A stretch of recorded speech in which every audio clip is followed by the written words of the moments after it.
Okay guys, pakita ko lang sa inyo to. Latest CP holder natin, Motowolf 2827. So ito, meron tayong no charger. Ito yung no charger at meron din yung wireless charging. So ito, ang special dito, ayan, meron siyang dampener. Yan, tingnan nyo. Ayan, shockproof yan.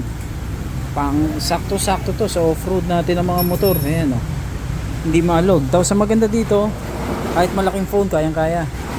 Adjustable siya. Saka ang pinakamaganda naman talaga dito, yung pagiging anti-theft niya. So unlike sa version 3 natin ng Motowolf, yung iba marunong nananakawan ng CP holder.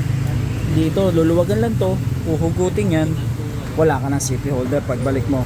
So ito, ang special dito, meron siyang anti-theft locking system. So ito yun.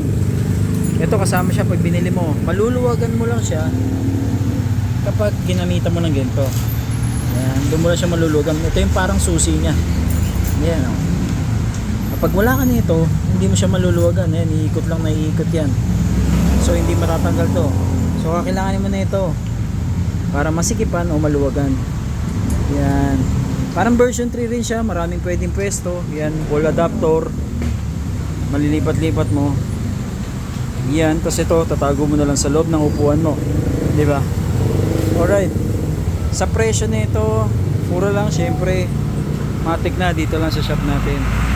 Easy Motowolf, San Antonio, Parañaque. Okay, thank you.